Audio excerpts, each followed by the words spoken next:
jungle. राष्ट्रीय महामार्ग क्रमांक 160 वरील तासगाव बायपास करिता जमिनीच्या भूसंपादनाचे राजपत्र प्रसिद्ध. माजी खासदार संजय काका पाटील यांच्या पाठपुराव्याला यश. राष्ट्रीय महामार्ग क्रमांक 160 वरील विटा तासगाव म्हैसा या भागातील तासगाव शहरालगत असणाऱ्या बायपास करिता भूसंपादनाचे राजपत्र प्रसिद्ध करण्यात आले आहे. त्यामुळे तासगाव बायपासचा प्रश्न मार्गी लागणार असून शहरात होणाऱ्या वाहतूक कोंडीचा प्रश्न मिटण्यासाठी हे महत्त्वाचे पाऊल असल्याबाबतची माहिती माजी खासदार संजय काका पाटील यांनी दिली.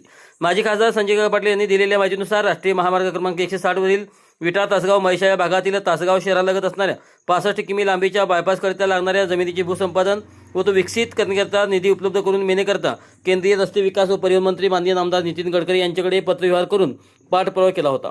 त्या पाठपुराव्यानुसार राष्ट्रीय महामार्ग क्रमांक 160 वरील विटा तासगाव म्हैसा या भागातील तासगाव शहरालगत असणाऱ्या बायपासकरिता भूसंपादनाचे राजपत्र आज प्रसिद्ध करण्यात आले.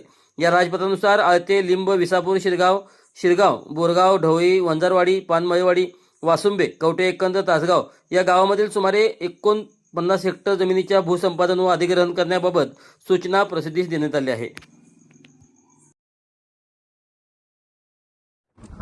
राष्ट्रीय महामार्ग क्रमांक 160 वरील विटा तासगाव म्हैसा या भागातील तासगाव शहरालगत असणाऱ्या बायपासकरिता भूसंपादनाचे राजपत्र प्रसिद्ध करण्यात आले आहे.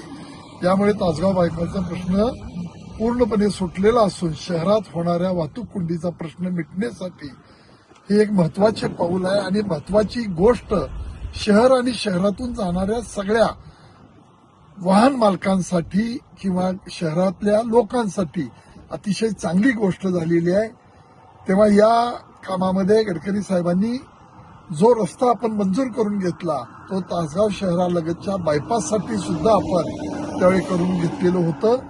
त्यामुळे या कामाच्या बाबतीमध्ये सगळा प्रश्न सुटलेला आहे, कुठलीही अडचण राहिलेली नाही, हा विश्वास तुम्हाला या निमित्तानं देतो आहे.